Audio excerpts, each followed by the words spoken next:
Welcome back to Align Yourself podcast. I think this episode is going to surprise you because today's conversation isn't about someone who set out with this big business plan or strategy. It actually started from something much simpler. Today, I'm joined by Christina, and what I love about her story is that she didn't go looking for a business. She fell in love with the products, the lifestyle, and the shift into more low tox living, and everything grew from there. What started as a personal change and trying to heal her son's eczema turned into something that completely changed her family's life to the point where she's actually been now able to retire her husband through what she's built online. And the best part, it wasn't forced, it wasn't calculated, it just evolved from a love from a product. In this conversation, we talk about that journey and the shift into the low tox living, the mindset changes, the growth, and what it's actually taken behind the scenes to build something like this. If you've ever made a small change in your life and wondered where it could lead, or you've been curious about how something simple can turn into something much bigger, this is a conversation you're going to want to hear. So let's get into it. Welcome, and thank you so much for joining our community today. Can you please introduce yourself and the brand that you're with and how long you have been a part of the brand you're working with?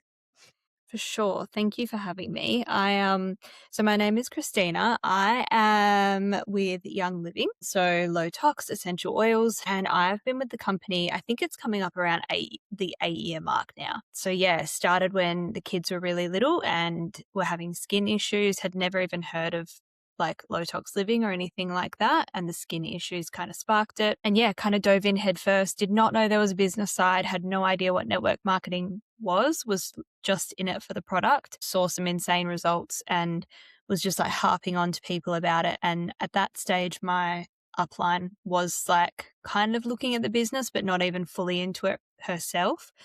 And I think when she realized like how many friends I was telling about it, that's when she kind of started to tell me about what the business was all about. And yeah, and so I pretty much started that in like my first three months, I think, of using the product. I started the business and yeah, have been doing it ever since. Incredible. So, can you give us an overview of where you began in marketing yourself and this, and to where you are now? Yeah, for sure. I think I mean, initially I think I was so novice in terms of like the online business world. And so I think there was no what I what I believe was like strategic marketing. Like I feel like I was absolutely clueless and genuinely just showing up, sharing what we were doing and the process of our family going low tox. So I was like not very good in terms of like marketing or like any of that sort of stuff. I think it was very much like a document your day kind of vibe for me. Sure. And showing the process of like how to save money and like which room we were focusing on at a time to like get rid of stuff as it was running out and replacing it with clean stuff. So yeah, I would say that was probably how I started. Even in terms of like the business side, bringing people into the business, I would say probably my first 10 months, there was no strategy for me personally. It was very much just like documenting my personal journey with the business, as in like when I got my first order for free and then like my first paycheck and things like that, even though obviously we have to be careful with our sharing of the actual numbers. It was very much just kind of like taking people along the journey with me. I would say it's shifted a fair bit like now how things work and how I share from day one. I feel like in person is a lot more prominent now, and those conversations in real time and almost sharing a little bit like less is more. I feel like if I show up and share how I did when I started, it's almost the opposite effect. Like people are like not interested at all. Um, No. and I suppose as I've gone along in the business and there's less to share as well, you know, in terms of like we are completely no tox in our home. No, now we're like we don't switch and ditch products anymore. And there's parts that are so easy to talk about when you're first starting that process. And then once you've done that, there's a little bit less. So I feel like I'm noticing, I guess, collectively as well across teams, in person seems a lot more powerful now. I think since 2020, like people really want to be together a little bit more. And so like the strategy, I suppose, online has really shifted in terms of like what people like want to see, hear, know, what they don't want to see, hear, and know. And yeah, it's definitely a very different angle on like how much education people probably want, I think. Yeah, because something that I have always really loved about you is that for the whole time I've followed you, which has been years now, and I don't know how many years it's been, but the whole time now, throughout all of our conversations that we've had in the DMs, you've never, you've never said anything to me, which has kept me there with you, where I have felt in the past that I felt like if someone contacts me and was like, you should do this and blah, blah, blah, which there's still been sides like, the chick that I'm interviewing after this, Eloise, she contacted me and actually what she was offering me, I was like, "Fuck, this would be perfect for me right now," and I brought it from her. So I'm not Yeah. saying no one can do a contact, but I'm just saying Yeah. that something that I really liked about you. So Mm. had you ever been like that before? And if so, was there a time that you were like, "Oh, I need to stop doing that," or yeah, take us through how Yeah. you contacted people. Did you let everyone just come to you? I guess for me, if I genuinely felt like, I mean, especially in the early days when I was in the 2 under 2 trenches and I was a lot more in contact with like young new mums, I feel like it was so much easier like to make connections, and everybody was like talking and chatting and everybody was in the trenches together, and there were so many things that my product was helping me with. Those moments like came around so naturally. It was never like, I guess, yeah, it's so hard. Like, I mean, with what we have, it's like teething, sleep, and all of those things. And so in that season of life, it was like I had something for everything, and I needed it. And so it was a lot of people coming to me because I was documenting those moments for myself with my babies.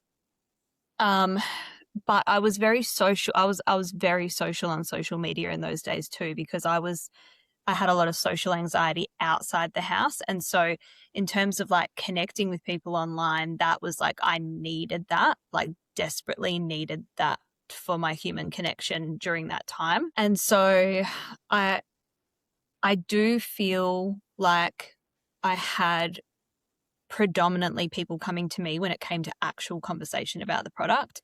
However, I feel like I was putting myself out there and connecting with strangers because I needed that, like for my mental health in that season of life, where I don't feel like that's something I do a lot of anymore. But in the early days, I feel like that was, yeah, massive for me and super important to me. And I think like I would never hold back. Like if I had been chatting to a mum online and she put up about having a few really hard nights with her baby teething, but not wanting to use Bonjela and like asking for people's advice, um, it would depend on the energy too. Like I feel like I really try to tap into people's energy. So like if I felt like I could voice message, and I would always voice message. I wasn't much of a typer when it came to talking about the product because I really wanted people to hear that genuine like there's no pressure and I'm not trying to be weird kind of vibe from me as well. So if I saw like, somebody actually genuinely struggling, I would send a voice message and say like zero pressure at all, but this is what I'm using for this exact scenario. You don't even have to buy a product. If you want me to send you a little sample and just see if it actually works for you, like I'm happy to do that.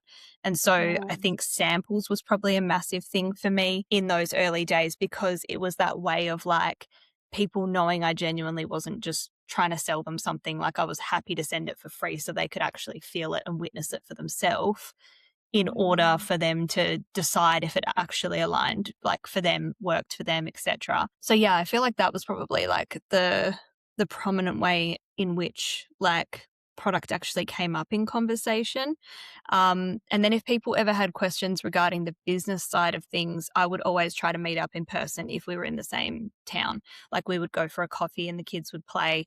And I would just be an open book with it, really. But like, I definitely have never wanted to or felt the need to like get in people's face about it. Like, I just think that if people are following me and that's something I talk about all the time, like they know who I am, they know what I do. If they need it, they'll come to me. Yeah, it's never felt like I need to do that. And I think because with YL, they are so broad in terms of like they do supplements, they do baby stuff, they do pet stuff, they do hair care, they don't do makeup anymore, but they did. You know, they do oils, they do cleaning. So it's like the genuine belief in me that like there's literally not a human in the world that doesn't need something from what we have. Like, it didn't feel like I had to try and find the people. It was like just everyone needs this. So eventually like they're going to find their way if it aligns for like their values, if that makes sense. Yeah, and I was just thinking before, like, if it's at the end of the day, if you're making a commission off something, it's that's where like the I don't know, the people feel like, oh, are you doing this because you're making money from this sale? And Mm, I can tell in my own journey that, you know, if I put if someone came to me and was like, oh, you how am I trying to word this? Like, you need this, but say if she's just telling me that it's from the health food shop down the road and it's a moisturizer, and in it, my energy back is actually going to be different unless she's like, oh, you should buy this off me, but there's like a money thing that she's gaining out of it. Then you like, I think for the person on the receiving end, in which I'm just trying to figure out too, in why people feel the way they do and why I have felt the way I do for so long, mm, and how to overcome that, and how we as marketers can better market without making people feel like it might be ingenuine. Is that the right word? mm. Ingenuine, Oh, where yeah. yeah, like the opposite of genuine, because obviously when Disingenuous? I want to say that, but I don't actually know. let's go with disingenuous. Um, because it's like, yeah, like when I know, I don't know, I've felt that, like, I'm like, "Oh, what are you getting out of it?" kind of thing. Yes. So instantly, I'm like, "Oh, my walls go up." Hmm. I've had to, like, really do some work around this, like, why? Like, what and I also and then I'm like, is it the chase? Like, is it because, you know, I have to be like, Mm, "Oh, what are you doing?" Because I interviewed Chris King the other day, and he like, his whole Instagram feed, that you wouldn't even know what he that he wouldn't you wouldn't even know he's with a Magic, and then that, mm, like, he's all about the freedom because that's giving him the lifestyle that he wants. So mm, obviously it's selling the 2, but so you've you've just basically shared and documented your life and using and ditching the products throughout that journey, mhm, which creates a lot of trust because you haven't probably done the sales. Where I feel like mm, I'm new to Anagic, and this is where I have found it frustrating that, mm, say, for example, I could easily, like, I went to Crown Towers the other day and I was like, wow, I could easily record this and be like, oh, this business so, like, gave me the opportunity to go here for the weekend. yeah. But really, it didn't. I got the gift voucher for my wedding. Like, Mhm, I paid for it myself, and the commission that I made from a sale I've already spent, and it wasn't the exact money. So therefore, I don't feel yeah. like it's genuine. So do you know what I mean? Like, do you ever get that too? Can you see that too when people like, perhaps, like, maybe being told that they should sell the lifestyle, but yet that business yet hasn't given them that lifestyle? Yeah, absolutely. But I think that, like, Yeah. you've just nailed it on the head because that's integrity, right? Like, yes, you could have done that and then you didn't, Mm, right? mm, Because that's the thing. And like, honestly, when I have been on these incredible trips and had these like all expenses paid things happen, it's daunting talking about it because you think people are going to think this is bullshit because I did. mm, And I think that's the integrity piece is like if you stay true to that the whole time and you only share what it's done when it's genuinely doing it, I think that mm, people know that, can sense that and trust that. Because if you start and everyone's been watching you for years and you've been doing it for 2 weeks and then you're like, "Oh, I'm doing it's like, "What? How how could that be? How could that be real? And so I think that, yeah, it's the integrity piece of people knowing that they can trust you, and also like honestly just leaning so hard into the beginning stages of stuff, like when you're a rookie and when you're learning, and documenting the learning process, because I think that that builds so much trust. Like while you're learning the different aspects, or while you're learning the information that like makes you so fucking angry, and like getting angry and you look like shit and you've just been to the gym and you're sweating and you hop on camera and you're like atrocious, you know? Like, I mean, I was 202 in the trenches. There was no makeup, there was no hair at the front of my head. Like, I was just on like losing my shit. Like, have you guys seen this documentary? Like, what is this book? Like, I was mad every day. And you know, hopping on with like, you know, milk leak boob and this and that, and it's like, I think when you're just like hopping on and doing the thing and saying the thing when you're lit up, and sharing what it's done truly when it's doing it, I think that's powerful. Like for me, it was like, I think in my first 3 or 4 months, I won the entire oils range. So it was something ridiculous. Like I can't even remember now. It was so long ago, but it was like $2,000 to $5,000 worth of oils, like something stupid. And it was because I just hit this milestone and it was wild.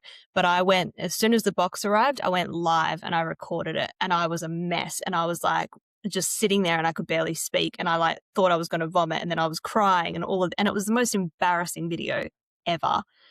But people have intuition and they can tell the difference between what's real and what's fake. And so, yeah, I think that staying in that integrity always, even when you have an opportunity where you could maybe sway, you know, like I think that's the difference. I think we can feel like, I follow a few now that I think, yeah, like that's not necessarily from that, or just because, yeah, like I feel like it has to directly correlate in order for people to like really trust in that. But yeah, I mean, some of it is really hard to believe. Like that's, you know, like some of what we gain in this industry makes no sense, because if it's Mm, real, why are more businesses not running their business this way? Why are more industries mm, not, like, how are we getting paid what we're getting paid, and then getting free trips or cars or like whatever the company is doing? How does that make sense when we're at home with our babies, and then other people are working like mm. 80-hour weeks and and they're Yeah. barely 28, making 5, ends meet? $25. Yeah, like Yeah. it just Yeah. doesn't compute. So I think, yeah, I think you've got to stay integrity, speak it when it's honest, but I do trust that people can trust, like they have that gut feeling, like, and some people take longer to listen to that and some people don't. But yeah, I think as long as you're saying what is true for you, people can feel it, like even when they don't want to, even when they're super skeptical and they're like, that can't be true, like they still can't keep what, like can't stop watching, sorry, because there's something in them that knows it is true, and they're like trying to find a flaw in it and they can't find it, and it's like Mm, eventually they get it, you know. mm. So what has been what when you reflect back on your journey, and this may not be the same as if we're in this moment today, like if you were to start again, but just reflecting back, take me back. Besides from just documenting, being vulnerable, being open, just taking people along for your ride, besides from that and sharing that on your stories, what do you think were the biggest drivers of your success that you've had in this business? And this is inside my school, so I'm not sure how much we're allowed to share in income claims, but Mm, can we share the success you've had? And, you know, because yeah. people might have not listened to our podcast that you retired your husband for a few years. Like, let's go Yeah. into the success, Mm, where you have been, where you've got to, and the tools that you use to get there, and then we'll mhm. go into challenges that you've had to overcome. Yeah, absolutely. For me, I think the number one most important thing is like knowing yourself and the way that you're going to work best in this business. So something that I feel like our team is extremely great at is the personal development and personality testing as you come into the business. And so as a newbie coming in, my leaders knowing and understanding me and what would serve me best in terms of my business education. And then also as stepping into leadership, knowing my people to that depth was really like powerful. So I would say like, you know, there were seasons of my business where I was looking at other leaders like, oh my God, I need to do it like them to succeed, and was just failing miserably because that's not who I am. And so that would be like my first thing, is just like, to be successful, like you actually have to know how you are going to do this the best. And that can take some trial and error, and that's totally okay. But kind of knowing like there is a degree of duplication that, you know, is wise to follow. And then there's also a degree of like, but you're still going to have certain things we're going to do differently in those realms. So I think in terms of my success, like I say, I started out, was very much winging it. I actually hate telling my story because I actually don't think it's realistic. And I know it actually can like piss some people off. But for me, I got to like one of the top 3% ranks before I even realized I was running a business. Like I had no idea I'd started a business. I was very much like in the like, oh, I'm just referring a friend energy. There was nothing strategic happening in my mind or body. My upline was helping me place people in case I ever wanted to do the business, because I was very much telling her like, I'm not interested. Like I had my hair salon at the time. Like I had the hair salon 2 under 2. I was like, are you fucking high? Like I don't have time for this shit. And so the first little bit was very much like me just like, just yelling at my mum, like, that has cancer. You're not allowed that anymore. Buy this. Like, and very much just yelling at the people I love to like get the stuff out of their house. And so I feel like there wasn't a lot of strategy at first. So I think I reached the top 1% in 10 months. And then one of my highest ranks within the first 13 months, and was earning anywhere between like 9 to 15,000 in that first year. I only A paid month. for one. Yeah. Yeah. And then I think I only paid for one of my orders, and literally from like the second month, every single order was free. So like in terms of not just like my earnings, but like how much money my family has saved on like shampoo, cleaning products, supplements, like over the last 8 years, like I can't even fathom.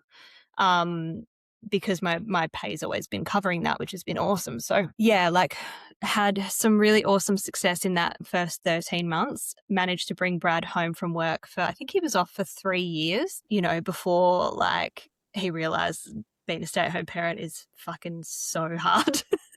It just took him that long to like say it out loud. And yeah, and then we also, this is like a little bit of like a negative, but pro to like this pay is like, I mean, I won so many trips with YL. I know different companies do different things, but with YL, they offer like incentive trips and also rank trips as well. So as you move through the ranks, you stay at that rank for 3 months, you earn a free trip to wherever. So the first one is, it used to be to Utah, USA. It's Okinawa, Japan now.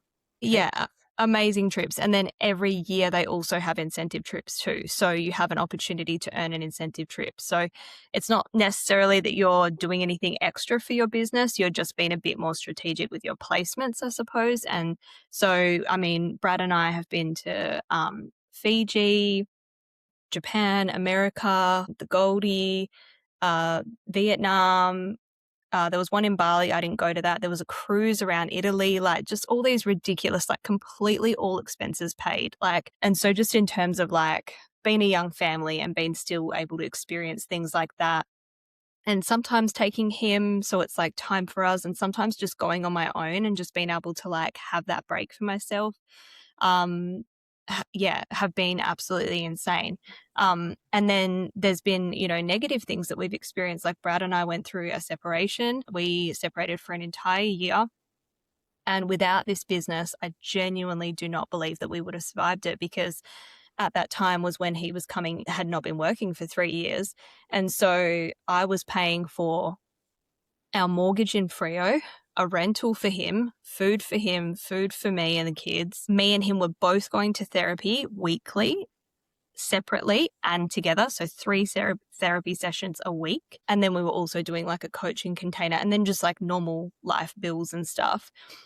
But being able to financially have that support while we were going through that separation and that whole experience, like I have no doubt that that's the only reason that we're still together. And I don't think that there's many people that would have that financial backing to like survive a season like that. And I absolutely put it down to that paycheck. So there's been like these beautiful, beautiful moments with it where he got the extra years with the kids, these beautiful trips, you know, just being able to work from home and not have to miss a beat with my kids or take them to daycare or like pull them out of school whenever I wanted to. And now we're in the position to be able to homeschool.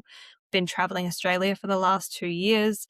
But there's also been those seasons of like, you know, being in the valley and this carrying us through that have just, it's been a lifesaver. So yeah, I can't imagine my life without this. And even now, the success that it's bringing me in terms of still being at home with the kids. So I started this when they were 2 under 2. They're 7 and 8 now. Still being at home with the kids, having the freedom to homeschool them, which I don't think we would have had otherwise in hairdressing with those hours. Having the financial freedom to close the salon as well was crazy.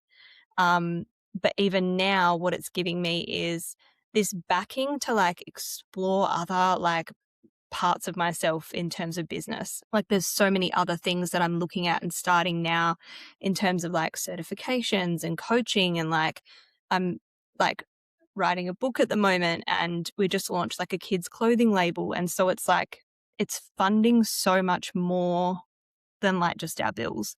So And your Airbnb. yeah, the Airbnb. I keep forgetting about the Airbnb. I'm like, this is my home now. I'm not leaving. So I like keep forgetting that we did that. But yeah, we bought a house and furnished it in 3 weeks and set it up as an Airbnb. And yeah, like it has. It's just I genuinely cannot imagine what our life would have looked like without stumbling into this business. And I'm kind of glad I didn't know what network marketing was until I was like literally doing it. And then I started like receiving stigma or, you know, like a bit of a nasty message here and there.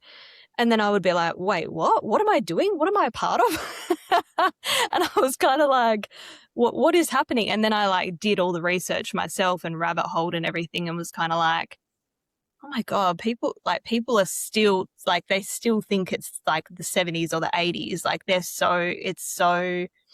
just like not being educated in knowing like what it is, the transition. But then it's also like, I can see how many people do this in a negative way. So I completely understand why it's there as well. It's like it's such a catch-22. I can also see that a lot of people, they might be selling the dream of get amongst this and you're instantly going to have this dream life and you're instantly going to have this Mm, freedom and instantly going to have all this wealth. And I think that can sometimes lead people in believing that they just can sign up and not have to do the work. And mm, you and I are the same in the way that we owned our own businesses prior to getting in. So we are self-led, we're self-responsible. mhm. If something doesn't go right, or if something doesn't go right in our relationships or our life, we go, oh, I need to book a coaching call because I need someone to teach me how to do it because I'm Yeah. self-responsible.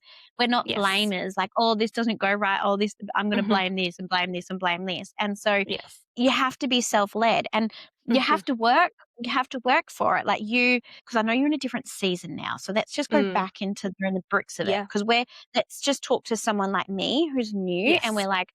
we're now a mum having to balance out between getting the kids ready and then responding to people in the DMs Mm. and just balancing it all. Like, what would that look like for you? And how do you balance the business and the young ones so well? Um, and then, yeah, what did the work look like? Because there's a lot of Mm. work involved, and I definitely want to make sure that's still highlighted. I would say, like, in the earlier days when I did obviously tap in and realize that I was running a business, there was a season where it was very much just pockets of time. It was just like, I'm doing this in pockets of time. The kids still come first. but I have pockets of time every day. So if I can only do something 10 minutes in the morning, 10 minutes in the afternoon, 10 minutes late arvo, or 10 minutes, like an hour after they go to bed, it was like I was okay with that, accepted that that was the season I was in. When things got a bit, I was very much in leadership, had a team of 2,000 people.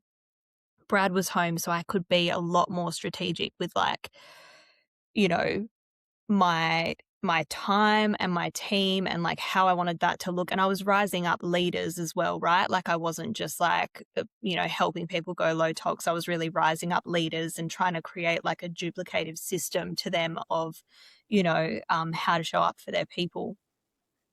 It was very much like I was probably doing this is probably pre-healthy boundary era, but like I was working every day, but loving every second of it. If I woke up at 2 a.m. with the kids, I'd be like, what can I do? And it was very much like I had a community for my business builders. I'm very lucky our team has a community for like our customers. So I didn't have to build that out myself. Our leadership already had that. So that was great. I would sort of like if a post went up and I could think there was 3 people that popped in my mind that I thought, oh, they need to hear that, read that, whatever, I would tag them. So that was part of my regular daily stuff. Replying to DMs whenever they would come through was automatic. Having Zoom calls with team regularly was like one of my favorite things to be doing. And I had leadership that were doing that as well. And then I was hosting that for my own people. I mean, it was very easy when Brad was home, right? Like I could just literally close myself in my office and just like be like, I'm going to be in here for 6-7 hours. See you at dinner time. And that was really easy for me to be able to do. I think really it was just about me continuing to document my day and then have those conversations. So I love a voice note chat with people. And so that was really important to me. Something that I guess was probably one of the more strategic things that I would do that felt really important to me. And it wasn't so much meant to be a strategy. It just would like send the bells off in my head was like, as people would message and ask me questions about things, I would then use those questions as my content. So if somebody wanted to know that thing, I'm like, well, there must be 20 other people who want to know that aren't ballsy enough to message. So I'm going to talk about that this week. I'm going to share about that and make sure I'm educating broadly enough on that topic or on that product or whatever it might be. And also had like team support in terms of my like Voxer was where I kind of had team support. So a lot of what I was doing at that point was just sharing, responding to messages, and then my team support and helping my leaders overcome their stuff. So personal development wise, I was really lucky to have some incredible team. We had team in the US as well that were a bit older. And so they were amazing with their coaching kind of skills at that point. A Because lot that's of the what thing, right? Sorry to interrupt you, but that's No, the thing, right? Like, correct me if I'm wrong, but an opinion, or I've realized, is that in order for you to be successful in network marketing, you need to be a good coach and a mentor. absolutely. Absolutely. I think that And it's willing to absolute work on those skills. Oh, 100%. And Mm. finding the way in which like you digest personal development best, because I think everyone's different as well. So some people, like I'm a big bookworm. I used to host book clubs for my team a lot. And it took me a while to realize like I was the minority in terms of actually picking up a book. Like a lot of people didn't love that. So whether it's picking up personal development books, diving into coaching, podcasts, going to therapy, like whatever it is for you that makes you grow as a human. And like you say, makes you become more self-led. Or if you're not self-led, leaning the hell into your mentors, but not just say, I don't want to use the word whinging because that's negative, but like not just saying what you're struggling with and then that's it. Like they're not just there to like soundboard a struggle. Like you take a struggle to your mentor, they give you an action plan and you go do that straight away. Like don't take their time if you're not going to do what they say to do. Like you need to understand these people have walked this before you. They're saying it for a reason and they will see the block in you instantly.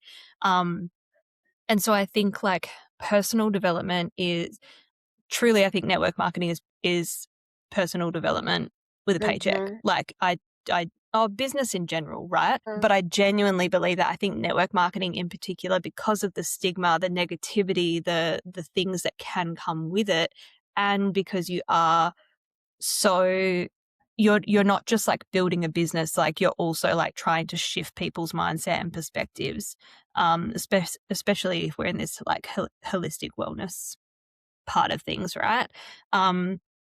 So I think if you're not constantly working on your mindset, or you're not linked with somebody that you trust, that when you're bottoming out or crashing out, that they're gonna like give you a slap across the face and be like, this is where you're at, or this is what you need to do, or it's okay because of whatever, I think is so important. Because like I absolutely had like a moment where I thought, nah, I can't do this, I'm gonna quit. Um, and I messaged my mentor straight away and I said, like, I'm crashing out. Like, can we hop on a call? Within 15 minutes, all three of them were on a Zoom with me. And they were like, how many days have you taken off since you started this? And I was like, what are you talking about? Like, what do you mean days off?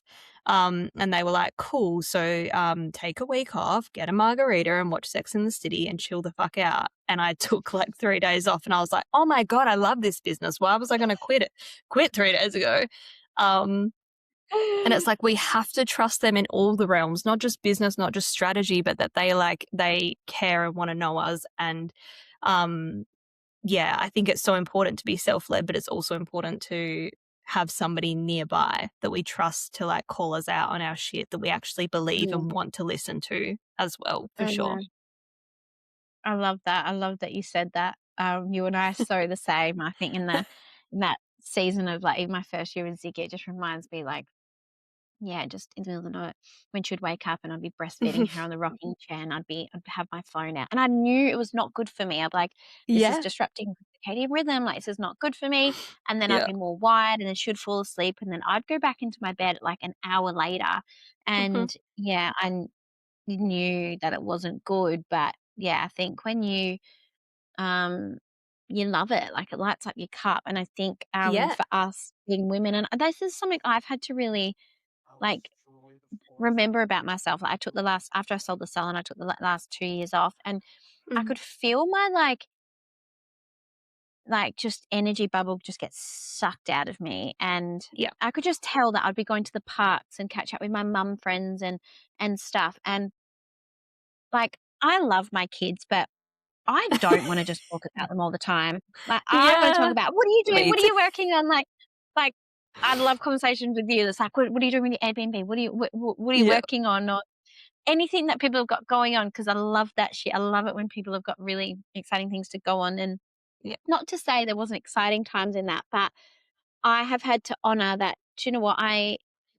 I need my time to work on the things that inspire me and that light me up in these Yeah. conversations, and doing those things and knowing what you need and learning how to balance them. But yeah, there's definitely a workhorse in us deep in there. So take us back to, you have a team of 2,000. How does Mm. that look in mentoring them? Like that many people. So sorry. So 2000 is like team wide in terms of customers as well. So not that many in terms of building the business. Okay. It's so hard because I know the terminology is so different across the different companies, but so I probably at one point, I don't know if I'd be able to count it. Um, I mean, my business group at one point, but keeping in mind leaders having their own leaders, probably had like maybe 250 business Okay. builders. Yeah. Um, but again, that's like me mentoring my top people and then them duplicating that mentorship down. And there was definitely a time where I was crossing a line and letting my mentorship trickle like probably too far down and giving a bit too much of myself away. Um, but again, like you say, when it's like lighting you up, like you don't know it's too much until it's too late sometimes. Um, Mhm. it genuinely just looked like just giving everything I could to those top leaders. Just giving absolutely everything I could to those top leaders. I would do things so we would have regular Zoom calls. I love doing it a Q&A sesh at the end of my Zoom calls. I just think that that's so important that people I can feel what the collective energy is about so that I can base what I'm putting out to my team on what they're currently moving through. Like that was crucial to me. I had a Facebook group for them, so I would put polls in regularly, do live videos regularly, like very similarly to what I assume like your school community is sort of situated around. But yeah, it would be directly to those business builders. I would try to host in-person events where we would catch up every now and again, not all the time, but like maybe once or twice a year. Like I would do random bits and bobs like that just for like connection and in-person like questions and stuff like that. I would have calls just with my top leaders to help them move through the struggles they were facing as leaders. What else? I would do strategy calls with people as well. Like I would kind of put it out there that I would have it was either random or I would do it once a month or whatever. I loved doing these. Even though I'm not strategic in my own business, I still love business strategy for other people. Because I just do it naturally. So I don't think I'm being strategic. And then when people ask me a question and I'm like, oh, try this, I'm like, yeah, I do that. But I don't, that's just happening. I don't think, I'm not Mhm. pre-meditating it, you know? So I would do strategy calls with people. So I would release like 8 to 10 time slots. People had to come be there live with questions. They would be 30-minute blocks. That was it. That was all they could have. And I would just sit there and kind of look at their like virtual office. I don't know if that's how it works for everybody, but look at their virtual office, ask them where they were building, point out where their weak spot was, like audit their social media, and just kind of give them a clear action plan of where they needed to go. So that was a lot of what I would do as well. And just keep people in the heart-led place too, I think is pretty important. Like whenever people get really determined on numbers or trips or whatever, they can really lose themselves very quickly.